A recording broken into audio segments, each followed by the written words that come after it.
Assalamualaikum warahmatullahi wabarakatuh. Waalaikumsalam warahmatullahi wabarakatuh. Alhamdulillah wa syukru ala ni'amillah amma ba'du. Puji serta syukur kita panjatkan kehadirat Allah Subhanahu wa taala. Pagi hari ini pendengar, kita jumpa kembali di Mutiara Pagi RI Bandung bersama Ustadz Jadid Supriyanto SSY. Beliau adalah pimpinan Pondok Pesantren Al Fitra Bandung. Pagi hari ini pendengar, Pak Ustadz akan ngobrol bersama saya tentang berani beda dalam berinfak. Kenapa demikian pendengar?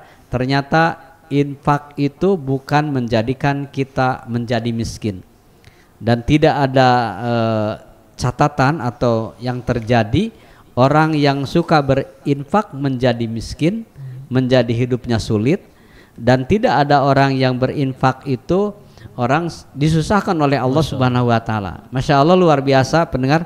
Ternyata ketika berbicara infak, Allah melipat gandakan harta kita, lebih-lebih bukan saja kelak di akhirat kita akan mendapatkan dari apa yang diinfakkan, tetapi infak menjadikan kita terhalang dari bala bencana, dan infak menjamin kita Allah akan memberkahkan rezeki kita. Seperti apa pendengar?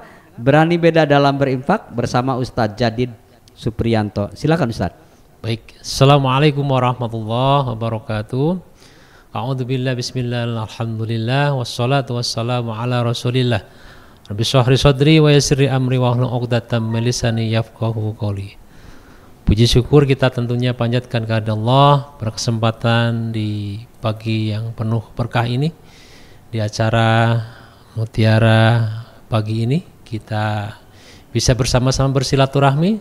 Tentunya tidak ada kata yang layak dan pantas kita ucapkan kecuali kata alhamdulillah atas segala nikmat Allah yang telah diberikan kepada kita. Tentunya kita berharap nikmat ini akan terus kita rasakan, dan mudah-mudahan Allah juga terus menambah nikmatnya kepada kita.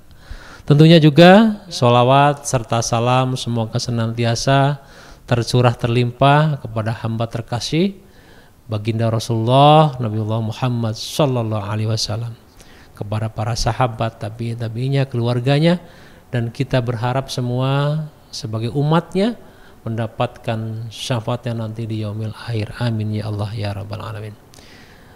Para pemirsa, para pecinta acara Mutiara Pagi ini, tentunya kita berharap mudah-mudahan terus ya kita sebagai hamba Allah untuk meningkatkan kuantitas dan kualitas diri kita dalam hal beribadah.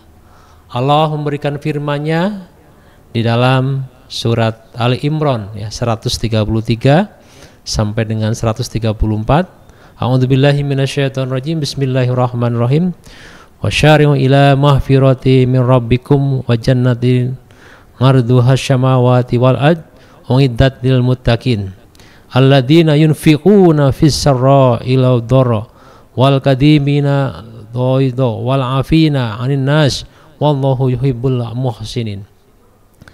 Para pemirsa dimanapun Anda berada, tentunya kita berharap sekecil apapun rizki yang Allah terima kepada kita, menjadikan bagian dari yang kita pertanggungjawabkan di hadapan Allah.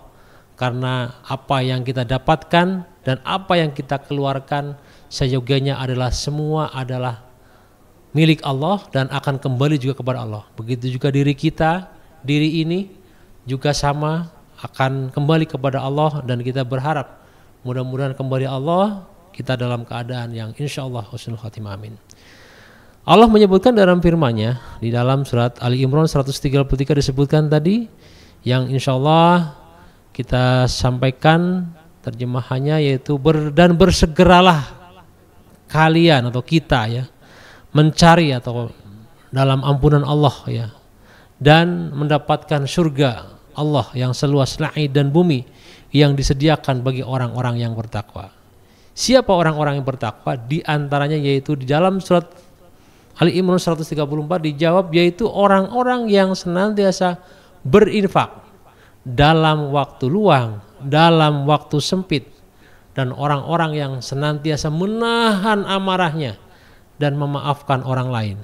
Dan Allah mencintai orang-orang yang berbuat kebaikan.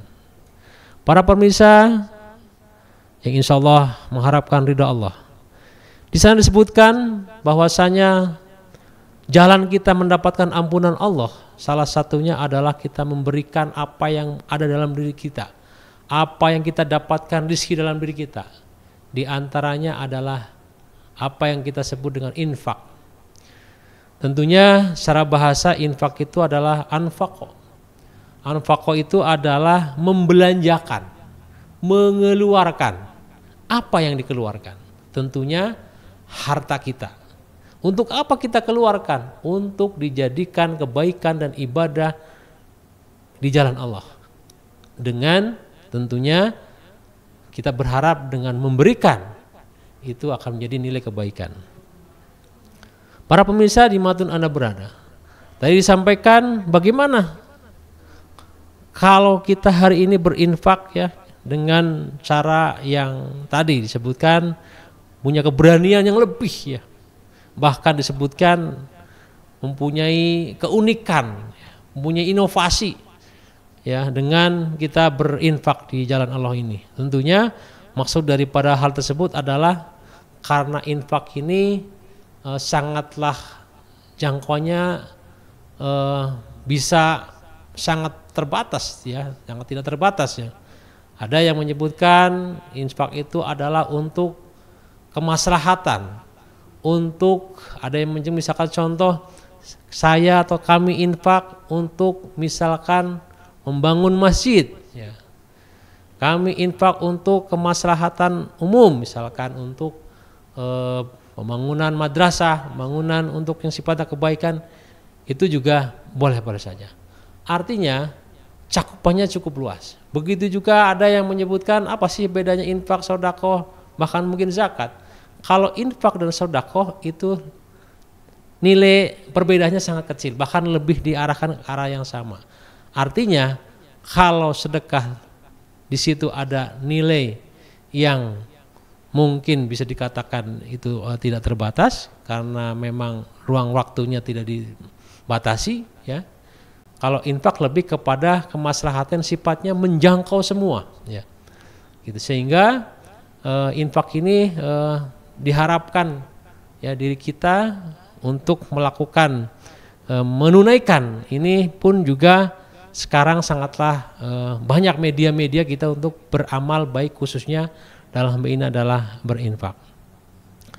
Dan mudah-mudahan ya kita berharap juga karena pahala dari infak itu sangatlah besar ya.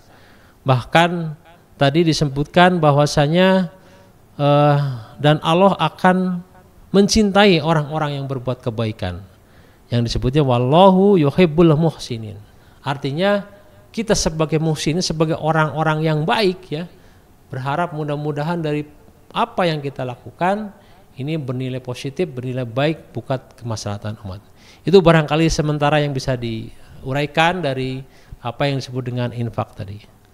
Pendengar dan pemirsa, tentu kita jangan takut untuk berinfak karena amalan yang sangat dicintai oleh Allah Subhanahu wa taala, yaitu banyak hadis yang menyatakan ketika kita banyak bersedekah maka Allah akan mencintai kita dan kita menjadi hamba Allah yang sangat dicintai.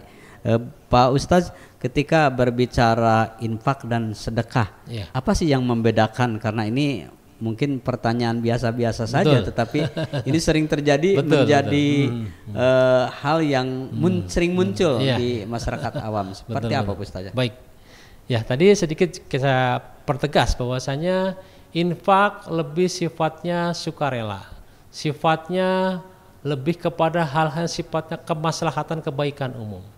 Sedangkan sedekah ada pengarahan atau dalam ini lebih spesifik untuk hal-hal yang sifatnya lebih ke personal, lebih kepada sedekah yang untuk misalkan contoh untuk fakir miskin, untuk orang-orang yang membutuhkan. Tapi kalau infak itu lebih kepada sifatnya yang sifatnya lebih luas, lebih besar. Misalkan tadi untuk pembangunan masjid ya. Jadi bahasanya bukan sedekah untuk membangun masjid, tapi sedekah untuk infak untuk membangun masjid, contohnya seperti itu. Jadi jangkauan yang lebih luasnya sebetulnya infak. Tapi kadang di lapangan orang lebih banyak mengutamakan bahasa sedekah ya. Karena memang sedekah ini arahnya kebutuhan. Arahnya memang langsung kepada spesifik tadi, misalkan ke orang atau hal yang akan dituju. Bahkan ada istilah sedekah itu misalkan minimal 2,5% misalkan ya. Itu pun juga dalam ini untuk hal-hal tertentu saja, karena khawatir nanti kalau sudah ada nilai persentase ini, khawatir nanti justru masuknya ke zakat ya. Kalau zakat itu kan sudah nilainya wajib, sudah nisab ya, gitu seperti itu. Jadi perbedaannya sebenarnya sangat tipis gitu. Iya. Jadi lebih kepada kalau infak kepada materi, kalau sedekah bisa materi, bisa bukan bisa materi. Jasa, ya bisa misalkan senyum Anda menjadi sedekah. Itu. Pendengar dan pemirsa, ketika Allah Subhanahu wa taala berfirman dalam Quran surat Soba ayat 39 yang artinya katakanlah sungguh Tuhanku melapangkan rezeki dan membatasinya bagi siapa yang Dia kehendaki di antara hamba-hambanya. Dan apa saja yang kamu infakkan Allah akan menggantikannya dan Dialah pemberi rizki yang terbaik. Menyikapi hal tersebut seperti apa Pak Ustaz? Ya baik ya, karena memang di sini tadi sudah dijanjikan oleh Allah sangat banyak ya nilai-nilai pahala, nilai-nilai hikmah, nilai-nilai manfaat dari kebaikan daripada infak. Bahkan mungkin kami sampaikan ya, contoh misalkan kita punya keterampilan, bolehkah kita menginfakkan keterampilan itu? Boleh. Contohnya misalkan memberikan jasa keahlian yang dimiliki, kita memberikan jasa konsultasi, tutorial, mungkin sekarang zamannya online lah ya, gitu kepada orang-orang yang membutuhkan. Itu juga termasuk jasa dalam bentuk keterampilan yang kita arahkan. Kalau bahasa tadi adalah infak yang dalam bentuk unik ya, itu adalah infak dalam bentuk keterampilan. Ada juga yang menyebutkan infak dalam bentuk waktu dan tenaga ya. Meluangkan waktu, tenaga gitu, untuk kebutuhan kegiatan sosial, bahkan proyek pengentasan permasalahan sosial, kemiskinan, membangun infrastruktur, menyelenggarakan kegiatan sosial, dan itu juga termasuk dalam infak waktu dan tenaga. Ada lagi infak dalam bentuk kemampuan kita menghasilkan produk, misalkan memberikan produk atau barang yang bermanfaat, seperti kita menginfakkan buku tulis, buku bacaan ya, atau juga perlengkapan lainnya kepada siswa, anak didik, santri mungkin ya yang membutuhkan. Sehingga di sini ada sesuatu yang unik. Jadi kalau berpikir infak jangan berpikirnya duit melulu ya, harta melulu yang sifatnya uang, tidak. Tadi bisa keterampilan, waktu dan tenaga, mungkin produk, bahkan ada sesuatu yang berbeda ya dalam ini, karena kebutuhan infak itu memfokuskan untuk yang sifatnya mungkin barangkali kurang diperhatikan. Misalkan contoh hal-hal yang mungkin kita tidak inginkan ya, Masya Allah ya, misalkan ada kebutuhan untuk korban bencana gitu yang memang di sana perlu bantuan, itu juga salah satu dari bentuk infak yang kita khususkan untuk ke sana gitu. Pendengar dan pemirsa, sesungguhnya orang-orang yang bersedekah baik laki-laki maupun perempuan dan meminjamkan kepada Allah dengan pinjaman yang baik, niscaya akan dilipat gandakan pahalanya kepada mereka dan bagi mereka pahala yang banyak. Quran surat Al-Hadid ayat 18. Ternyata Pak Ustadz, jadi ketika kita berinfak itu meminjamkan kepada Allah. Masya Allah. Dan Allah akan menggantikannya yang berlipat-lipat. Dan dijamin tidak akan jatuh miskin. Betul. Masya Allah, luar biasa. Dari keterangan lain, Allah akan mengganti 700 kali lipat. Masya Allah. Dan pendengar dan pemirsa, ternyata ketika berbicara infak itu, kita tidak harus dengan materi berupa nominal uang, tetapi bisa saja kita memberikan apa yang telah disampaikan Pak Ustadz tadi. Tentu berinfak, niscaya aku berinfak kepadamu. Nah ini luar biasa dalam satu hadis kursi Ustadz. Betul, Masya Allah. Jadi ketika kita berinfak, maka Allah sendiri akan berinfak kepada kita. Masya Allah. Nah, seperti apa Ustadz? Baik ya, memang manusia itu tidak dipungkiri ya, karena memang dibekali dengan akliyah dan jiwa rasa ya. Kadang manusia lebih berpikir kepada hitung-hitungan cara akliyahnya. Ya, saya atau kami memberi berharap mungkin instan ya. ada konsep memberi, ada konsep menerima. Arti itu di situ itu secara akliyahnya. Tapi padahal hitungan itu adalah kecil bagi Allah. Dan tadi bahwasanya infak ini diharapkan juga bukan sesuatu yang menjadi karena tadi sangat luas, sangat banyak variannya, tidak menjadi sesuatu yang menunda ya. Bahkan bisa saja kapan saja di mana saja itu ya kita bisa menginfakkan ya. Artinya harapannya dari hal yang tadi disampaikan bahkan dinilai pahalanya sangat lebih ya. Ini sudah mulai bahkan merasakan manfaat dan hikmah secara duniawinya ya. Gitu.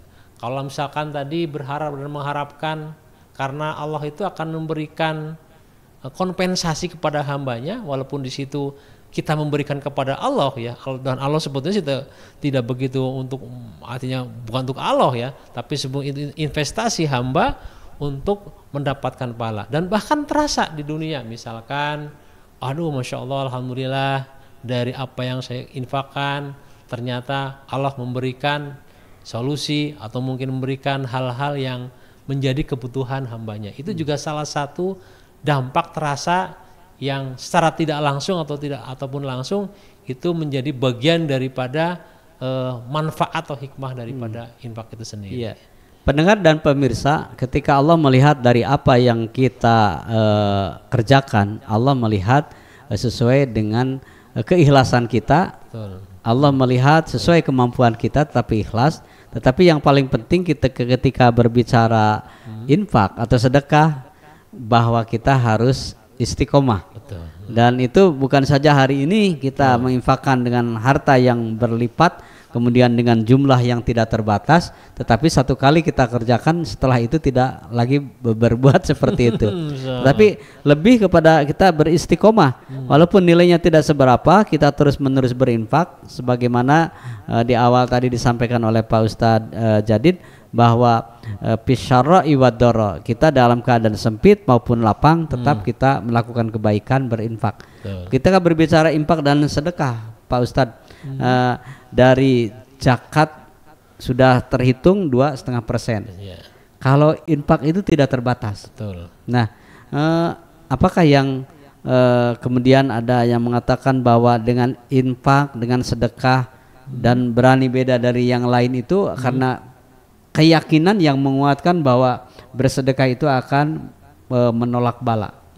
Bersedekah itu akan dikontanan oleh Allah. Masya Allah. Nah, seperti apa Bu Ustazah? Ya, baik. Ya memang dalam hal ini kita sejauh mana tingkat keimanan ya kita untuk bisa istiqomah dalam menjalankan ibadah, khususnya menunaikan ya, membersihkan ya, harta kita dengan infak dan sedekah tadi. Bahkan dengan berharap ya, dengan yang kita cara yang unik ini, yang kita lebih inovasi ini dalam berinfak ini, kita selain daripada dibutuhkan ya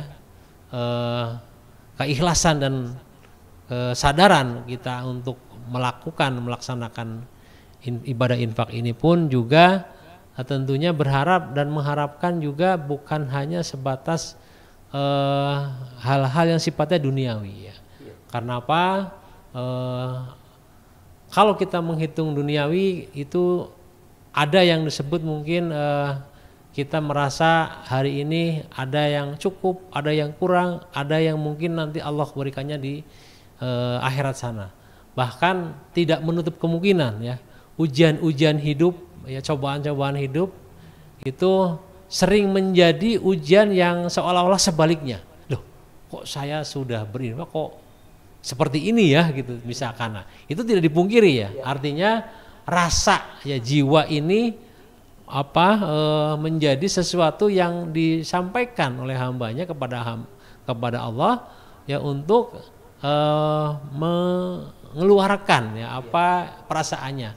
Tapi tidak dipungkiri ini adalah seperti ujian ya, karena ujian itu kan dua, kadang terasa ada yang ujian berupa manis dan pahit.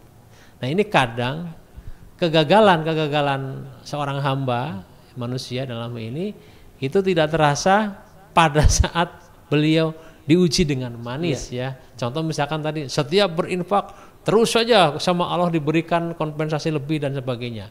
Tapi tidak dipungkiri ada satu rasa di sana, yaitu apa yang disebut dengan anania, apa yang disebut dengan kesombongan. Nah, ini pun juga hati-hati juga ya. Pada saat kita terus sama Allah diberikan kompensasi dari apa yang kita lakukan, diberi lagi, ngasih lagi, diberi lagi. Jangan sampai terbersih dalam diri kita. Wah, gara-gara saya terus aja gini, akhirnya menjadi sifat anania itu muncul. Ini juga kita jaga lah. Betul. Itu mungkin. Pendengar dan pemirsa, tiada hari melainkan pada pagi harinya ada 2 malaikat yang turun. Lalu salah satunya berdoa, ya Allah berilah ganti untuk orang yang berinfak. Kemudian sedangkan yang lain berdoa, ya Allah timpakanlah kehancuran kepada orang yang kikir tidak berinfak. Ini hadis muttafaqun alaih. Rasul menyampaikan ketika orang yang berinfak itu sampai-sampai Rasul berdoa, ya Allah, Masya Allah, malaikat berdoa, ya Allah berilah ganti pada orang yang berinfak. Masya Allah. Ya Allah, timpakan kehancuran kepada orang yang kikir. Wah, ini 2 hal tersebut pendengar berhati-hatilah. Betul. Kita berinfaklah wahai Bilal, jangan takut pemilik aras Allah kurang hartamu. Allah Rasul menyampaikan berinfaklah Bilal, jangan takut Allah mengurangi harta kamu. Masya Allah. Seperti apa Ustaz? Baik, memang itu kalau tidak salah itu biasanya kepada kegiatan-kegiatan kita di seharian ya. Artinya di waktu seperti sekarang ya, tadi kita setelah menjalankan sholat subuh ya, itu biasanya sekali lagi bukan besar kecilnya, bukan sempit luangnya, tapi di sana malaikat itu menunggu untuk kebaikan kita. Apa yang disebut mungkin dengan infak subuh atau sedekah subuh. Di sana sangatlah mempunyai hikmah yang sangat luar biasa. Bahkan malaikat pun mendoakan ya, karena malaikat yang datang bukan siapa-siapa, tidak terlihat oleh kita, tapi malaikat yang datang. Kalau kita mengeluarkan, menginfakkan apa yang hari ini Allah berikan kepada kita, mungkin khususnya dalam bentuk uang, di situ Allah dan malaikatnya akan memberikan ganti. Bahkan mungkin juga ya mohon maaf kita sampaikan karena ini hadis ya, gitu, bahkan memberikan kompensasi yang tidak baik bagi yang mereka tidak menunaikan ya, masalah akan diberikan rasa kurang dan rasa kufur ini. Nah, ini tentunya menjadi bahan introspeksi diri kita lah, insyaallah. Ya.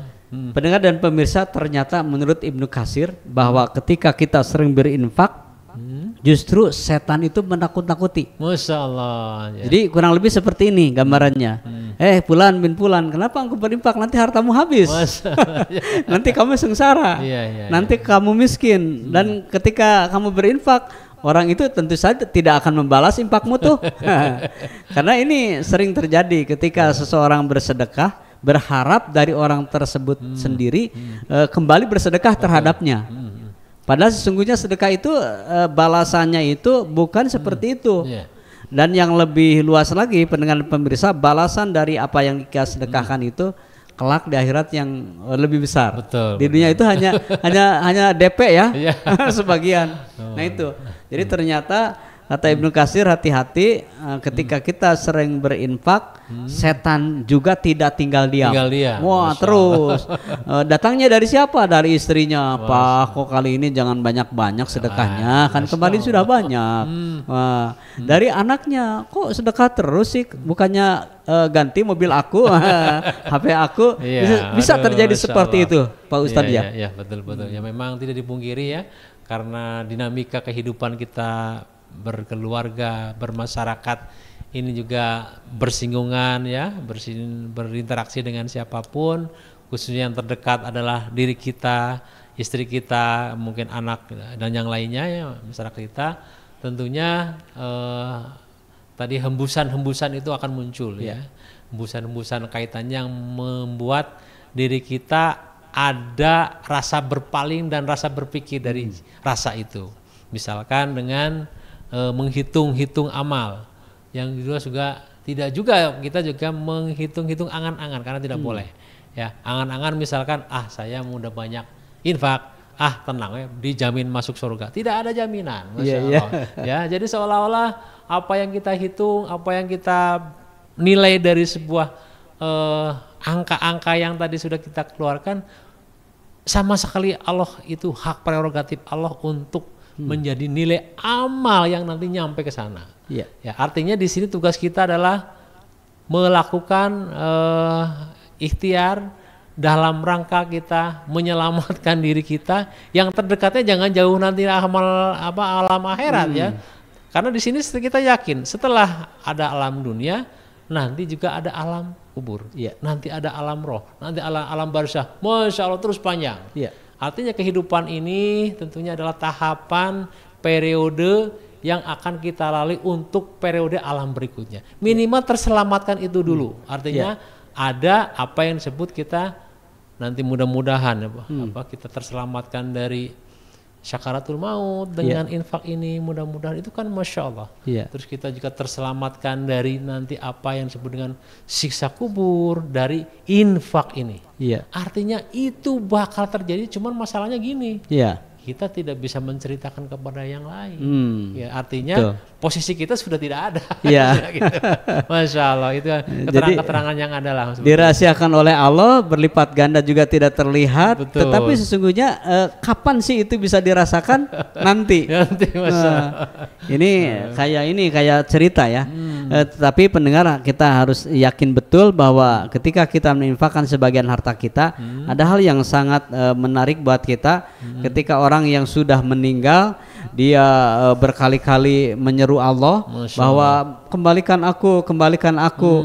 Ternyata begitu ditanya, untuk apa kamu ketika dikembalikan? Bukan dia ingin sholat, bukan dia ingin berbuat haji, tetapi aku ingin berinfak, aku ingin bersedekah, aku ingin menghabiskan hartaku di dunia ini supaya dari apa yang aku infakkan menjadi penyelamat di akhirat, di alam barzah. Masya Allah, luar biasa. Pendengar dan pemirsa, ternyata tidak terasa Pak Ustadz ketika berbicara berani beda dalam berinfak, ini menjadi suatu nilai iman yang sangat kuat bagi kita, ruhul jihad yang harus kita tanamkan bahwa harta itu tidak ada nilai apa-apanya kecuali harta kita dipinjaman kepada Allah dengan jalan jihad fisabilillah. Dari akhir perjumpaan kita Pak Ustadz sedikit saja. Baik. Para pemirsa di Mutiara Pagi ini tentunya kita mengharapkan apapun hari ini yang kita terima, rezeki kita, khususnya harta kita ya, bahkan mungkin apa yang melekat dalam diri kita, potensi-potensi apa yang ada dalam diri kita, karena kita ada kewajiban hak dari mereka-mereka yang harus dan senantiasa kita pikirkan dan kita tunaikan. Semoga di acara Mutiara Pagi ini kita berharap apa yang ada dalam diri kita sedikitnya dari pencerahan ini bisa menjadi hikmah dan manfaat untuk kita bisa terus istiqomah mengeluarkan harta kita dalam bentuk infak ini dalam waktu luang, dalam waktu misalkan sempit sekalipun, karena tadi salah satu daripada kita akan mendapatkan ampunan Allah diantaranya adalah kita mengeluarkan atau menunaikan infak itu tadi. Terima kasih. Pendengar dan pemirsa, dari harta kita ada sebagian hak fakir miskin yang harus dikeluarkan. Ketika tidak dikeluarkan, maka Allah lah yang akan memaksa kita mengambilnya dari harta kita. Mudah-mudahan kita termasuk orang yang selamat, selalu berinfak di setiap saat. Selagi kita mampu dan Allah akan cukupkan rezeki kita. Sampai di sini jumpa kita di Mutiara Pagi hari ini. Mewakili kerabat kerja yang bertugas, saya Tasmita Solihin pamit undur diri. Subhanakallahumma bihamdika asyhadu alla ilaha illa anta astaghfiruka wa atubu ilaik. Wassalamualaikum warahmatullahi wabarakatuh. Waalaikumsalam warahmatullahi wabarakatuh.